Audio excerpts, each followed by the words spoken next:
भाई आज ऑमलेट नहीं बनाऊंगा, आज तेल का ऑमलेट बनाऊंगा। सो हाय गाइस, ये है हमारा दापोली सीरीज़ का तीसरा व्लॉग। इसमें हम बताएंगे कि आपको दापोली में क्या क्या घूमना चाहिए, या फिर to put it into another ये पर्सपेक्टिव कि हम कहाँ कहाँ घूमें। सो एक दिन में आप कहाँ कहाँ घूम सकते हैं। So watch till the end. चलिए शुरू करते हैं।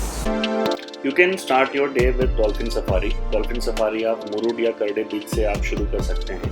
You have to start this at 7:30 AM in the morning and you will get to see a beautiful sunrise from any of the beaches.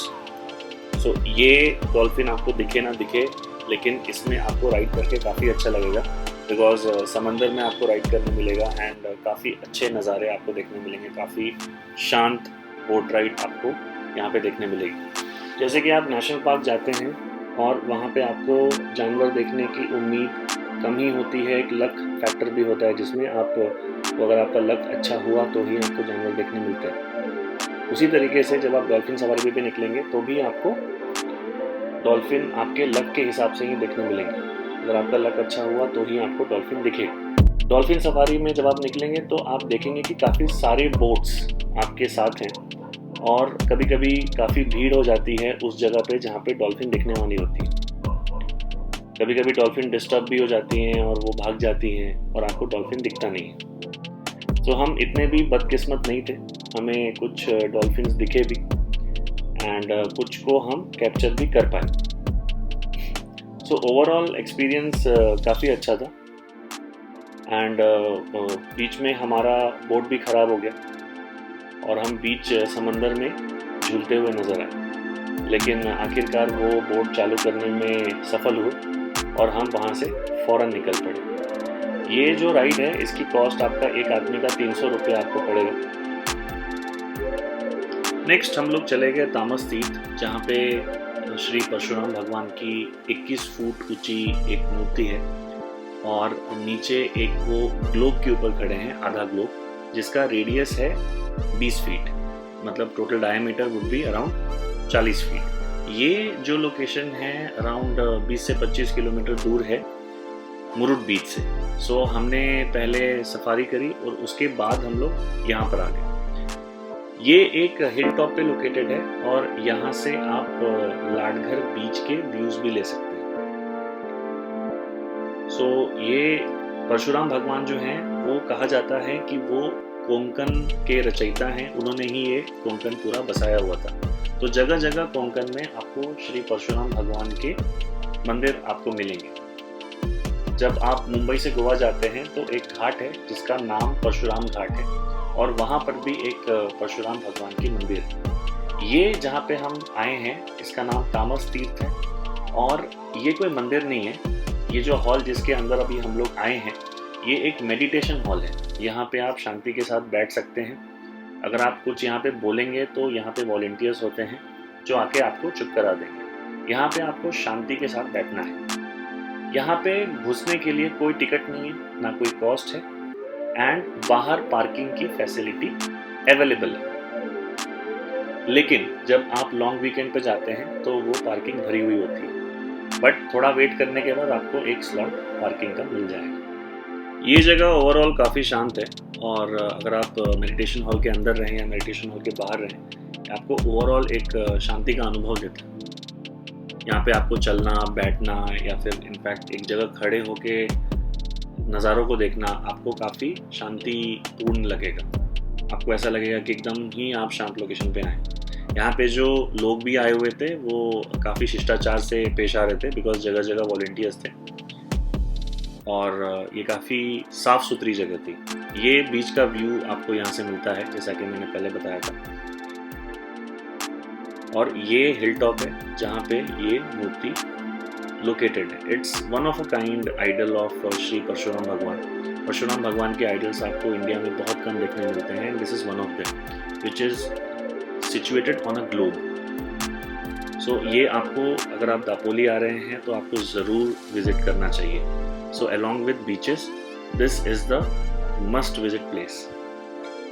हमारा नेक्स्ट डेस्टिनेशन था श्री केशवराज मंदिर, जो हमारे पिछले लोकेशन से तामस तीर्थ से अराउंड 10 किलोमीटर दूर था। यहाँ पे पार्किंग के बाद आपको दो रास्ते मिलते हैं। एक रास्ता है सीढ़ी से चढ़ता हुआ, आपको कुछ 1000 सीढ़ियाँ चढ़नी पड़ेंगी और वो काफ़ी टायरसम हो जाता है, तो फैमिली के साथ चलने के लिए आपको काफ़ी दिक्कत का सामना करना पड़ेगा। दूसरा एक रास्ता है, ये वाला रास्ता जो हम आपको स्क्रीन पे दिखा रहे हैं। यहाँ से ये रास्तों पे सिर्फ ऑटोज़ चलते हैं, यहाँ पे आप गाड़ी लेके नहीं जा सकते बिकॉज ये रास्ता काफ़ी स्टीप और काफ़ी खतरनाक है। ये जो ऑटो ड्राइवर्स हैं यहाँ पे काफ़ी ट्रेंड है एंड उन्होंने हमको काफ़ी सेफली मंदिर तक पहुँचाया। जहाँ पे ये छोड़ते हैं वहाँ से भी आपको कुछ सीढ़ियाँ चढ़नी पड़ती हैं, बट उतना तो चढ़ना पड़ेगा यार, मतलब उतना तो बनता है मंदिर में पहुँचने के लिए। इसमें आसानी से 4 लोग हम लोग आ गए थे और उन्होंने आने जाने दोनों का मिला के अराउंड कुछ 200 रुपये हमसे चार्ज किए। जैसा कि मैंने बताया कि ये मंदिर एक हिल टॉप पे लोकेटेड है।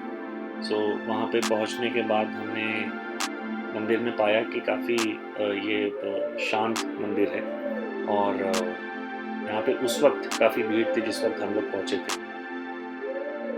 ये केशवराज विष्णु भगवान का मंदिर है। इतना बड़ा कोई लैविश मंदिर नहीं है, बट जो इसकी लोकेशन है वो बहुत ही सीनिक है। यहाँ पे एक स्पेशल जगह है जहाँ पे अगर आप जाएं तो आपको नेचुरली फ्लोइंग पानी मिलता है। ये पानी इतना स्वीट है कि आप इसको पिएंगे तो आपको अनुभव होगा कि आप एक नेचर के साथ जुड़ गए। लोग यहाँ पे सबसे पहले ये पानी से अपने हाथ मुँह धोते हैं, पानी इसको ग्रहण करते हैं, पीते हैं और उसके बाद फिर वो मंदिर की ओर प्रस्थान करते हैं, मंदिर का दर्शन करते हैं। हमने भी जब हम यहाँ पे सबसे पहले आए, हमने ये शुद्ध पानी से अपना हाथ मुँह धोया एंड हमने वो पानी ग्रहण किया, दैट इज़ पानी पिया एंड सबको पिलाया जो भी हमारे साथ थे। और उसके बाद हम लोग मंदिर में अंदर एंट्री ली। केशवराज भगवान की मूर्ति काफ़ी दिव्य है, काफ़ी अच्छी, आपको देख के बहुत अच्छा लगेगा। यहाँ पे आपको थोड़ी देर बैठने का मन करेगा बिकॉज आजू बाजू यहाँ पे ऊंचे ऊंचे नारियल के पेड़ लगे हुए हैं, तो यहाँ से आपको जाने का मन नहीं करेगा। बट इसके बाद हम लोग और भी इंटरेस्टिंग जगह पे गए। केशवराज मंदिर के बाद हम लोग आ गए सुवर्ण दुर्ग फोर्ट में। सुवर्ण दुर्ग फोर्ट जो है वो हरनाई बीच से आपको वहाँ का एक्सेस है और ये जो फोर्ट है वो एक टापू पे, दैट इज़ एक आइलैंड पे सिचुएटेड है।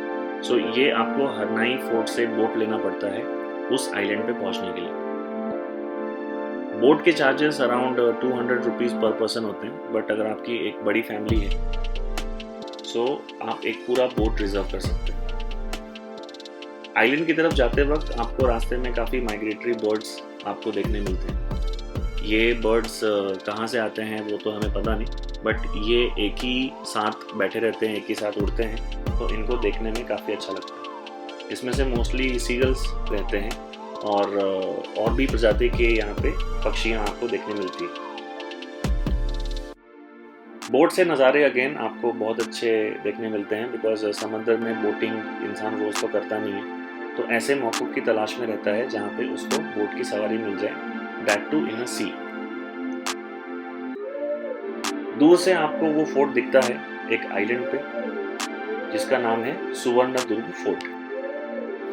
इस जगह पे टोटल 3 फोर्ट्स हैं। सुवर्ण दुर्ग फोर्ट जहाँ पे हम अभी जा रहे हैं, कनक दुर्ग फोर्ट और गोवा फोर्ट, यहाँ के 2 और फोर्ट हैं जो मेनलैंड पर ही हैं। तो जहाँ से हमने बोट पकड़ी वहीं पे ये दोनों फोर्ट अवेलेबल है। कनक दुर्ग फोर्ट में शायद हम लोग घुस भी गए थे जब हम ड्राइव करते करते यहाँ का रास्ता ढूंढ रहे थे कि कहाँ से हमको बोट मिलेगी। वो फोर्ट ज़रा भी अच्छे से मेंटेन नहीं था और वहाँ पे कुछ कंस्ट्रक्शन के मटेरियल डंप किए हुए थे। जब हम लोग सुवर्ण दुर्ग फोर्ट पे गए तो हमें वो डिफरेंस समझ में आया कि लोग यहाँ पे ज़्यादा क्यों आते हैं। ये आपको बोट जो है वो हरनाई फोर्ट से मिलेगा। हरनाई फोर्ट पे एक बहुत ही फेमस फिश मार्केट भी लगता है, जो आपको मौका मिले, जो फिश के प्रेमी हैं वो वहाँ पे ज़रूर जाएं और उस मार्केट को ज़रूर विज़िट करें। वो वहाँ पे आपको अलग अलग प्रकार की फिशेस सस्ते दामों में मिलेंगी। जब हम सुवर्ण दुर्ग फोर्ट के गेट पे पहुँचे तो वो fort in our first opinion काफ़ी अच्छे से मेंटेन था और एंट्रेंस पे एक बहुत ही अच्छी हनुमान जी की मूर्ति थी। वहाँ पे कुछ लोग फ़ोटो निकाल रहे थे, तो हमने उसको अच्छा खासा डिस्टर्ब कर दिया वहाँ पे पहुँच के। सन 1660 में ये फोर्ट श्री छत्रपति शिवाजी महाराज ने जीत लिया था बीजापुर के राजा आदिल शाह से, और उसके बाद ये उन्हीं के अंडर रहा 1868 तक। जब ये मराठों के अंडर था तो यहाँ पे पहले आंग्रे फैमिली और फिर पेशवाओं ने यहाँ पे राज किया। ये फोर्ट काफ़ी इम्पोर्टेंट था और इस फोर्ट से डिफेंस होते थे यूरोपियंस के खिलाफ। जो ब्रिटिश पोर्टुगीज लोग यहाँ पे आते थे उनसे ये फोर्ट हमको डिफेंस प्रदान करता था। जब ये पेशवाओं के अंदर गया तो फाइनली यहाँ पे ब्रिटिश लोगों ने कब्जा कर लिया इन द ईयर 1818 नॉट 1880। उसके बाद अब ये फोर्ट जो है वो यूनेस्को वर्ल्ड हेरिटेज साइट। ऐसा कहा जाता है कि जो दूसरे फोर्ट्स हैं, गोवा फोर्ट और कनकदुर्ग फोर्ट, उसके बीच में पहले एक टनल थी, या आज भी है, बट वो टनल के बारे में किसी को मालूम नहीं है। इसके बहुत सारे गुप्त दरवाजे हैं इस फोर्ट के। फिलहाल इस फोर्ट में कुछ जंगली झाड़ियाँ या फिर कुछ पेड़ उगे हुए थे और अंदर के साइड में कुछ भी नहीं था, सिर्फ एक खुला मैदान था। हम उस फोर्ट के दूसरे साइड पे गए। दूसरे साइड पे पहुंचने के बाद हमें मालूम पड़ा कि यहाँ पे लोग क्यों आते हैं और यहाँ पे किस तरीके का नज़ारा देखने मिलता है। हमें ऐसा लगा कि हम किसी फॉरेन लोकेशन पे आ गए। सो ये जो नज़ारा है ये फोर्ट के दूसरे साइड पे है। सो जहाँ से हमने एंट्री ली वो फोर्ट का फ्रंट साइड था और ये है फोर्ट का बैक साइड। यहाँ पे आने के लिए आपको बीच का मैदान जो है वो पार करना पड़ेगा, जहाँ पे कटीली झाड़ियाँ और धूल मिट्टी से भरे रास्ते होते हैं, बट यहाँ पे आने के बाद आपको काफ़ी अच्छा लगेगा। ये है फोर्ट का फ्रंट साइड। सो यहाँ से जो नज़ारा है वो और भी अच्छा है। यहाँ से आपको मेनलैंड भी दिखता है, बीच में समंदर, और यहाँ से आपको दोनों फोर्ट दिखते हैं जो मैंने आपको बताए। राइट हैंड साइड पे गोवा फोर्ट है और लेफ्ट हैंड साइड पे कनकदुर्ग फोर्ट। सो ये तीनों फोर्ट का क्लस्टर जो है वो डिफेंस प्रदान करता था यूरोपियन के खिलाफ at the time when it was ruled by Angre family. उनके एक फेमस एडमिरल थे कान्होजी आंग्रे, जो इस फोर्ट का कमांड किया करते थे। उसके बाद हम लोग यहाँ से निकल गए और उसी बोट में वापस आ गए। जो मैंने आपको रेट बताया था पहले, वो आने जाने दोनों का था। At the end of the day आप आ जाइए सनसेट एंजॉय करने एट मुरुड बीच और करडे बीच। हम लोग गए मुरुड बीच। ये ब्यूटीफुल सनसेट आपको वहाँ से देखने मिलेगा। बीच पे आप बहुत सारी एक्टिविटीज़ भी कर सकते हैं, जैसे हमने स्टार्ट किया विद दिस ब्यूटीफुल टांगा राइड। ये बीच इतना भरा हुआ नहीं रहता है। On a very busy weekend यहाँ पे बहुत ही कम लोग थे।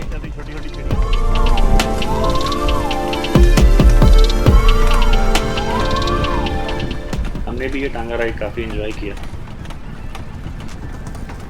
बीच, खासकर कि ये मुरुड बीच काफ़ी ज़्यादा साफ है। टांगा राइड के अलावा आप यहाँ पे दूसरी एक्टिविटीज़ भी कर सकते हैं, जैसे हमने ये मॉन्स्टर बाइक राइड किया। जिस तरीके से आप देख रहे हैं सनसेट होते होते हमने ये एक्टिविटी करी। आधे पौने घंटे में आपकी ये सारी एक्टिविटी हो जाएगी। हमें गीला नहीं होना था इसलिए हमने वाटर स्पोर्ट्स नहीं किया, बट जो बीच पे एक्टिविटीज़ हो रही थी वो हमने उसका पूरा लुत्फ़ उठाया। शाम के टाइम पे आप बीच पे जाएंगे, बीच पे आपको काफ़ी सारे खाने पीने के भी आइटम मिल जाएंगे। हम लोग एक बिजी वीकेंड पे गए थे, ऐसा मैंने आपको पहले बताया, and that was the Christmas weekend. तो यहाँ पे काफ़ी ज़्यादा लोग थे। ये जो आप लोग देख पा रहे हैं, this is the main beach, main Murud beach. ये उसका मेन पार्ट है जहाँ से हमने शुरू किया था, जहाँ पे हमारा होटल था, वो बीच से थोड़ा हट के था। तो जब हम यहाँ पे आए तो हमें काफ़ी ज़्यादा यहाँ पे भीड़ देखने मिली। लेकिन ये जो भीड़ है as compare to the busiest beach in Goa और the busiest beach in Mumbai और the busiest beach in Alibag, ये जो भीड़ है ये काफ़ी कम है। सो कंपैरेटिवली दापोली के जो बीचेस हैं वो खाली रहते हैं और काफ़ी ज़्यादा साफ रहते हैं।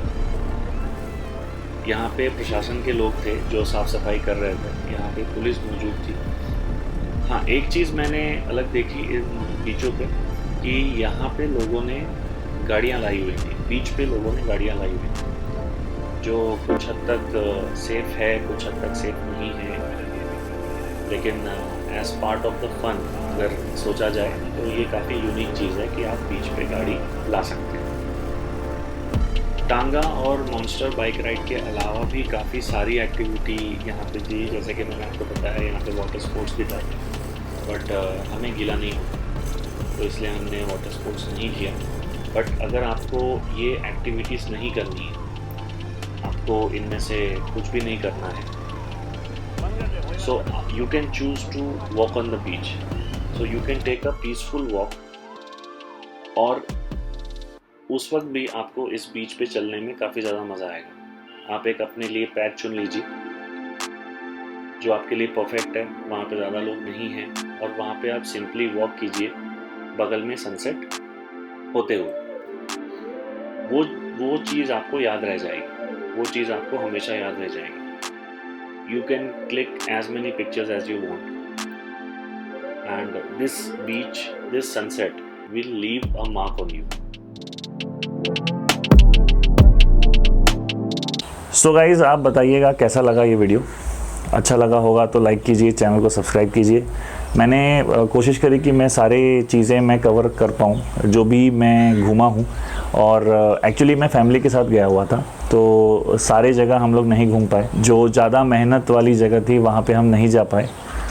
जो आपने मुरुड बीच देखा वो तो हमारे होटल के बगल में ही था, तो वहाँ पे तो हम मतलब ऐसा था कि जब चाहे तब जा सकते हैं।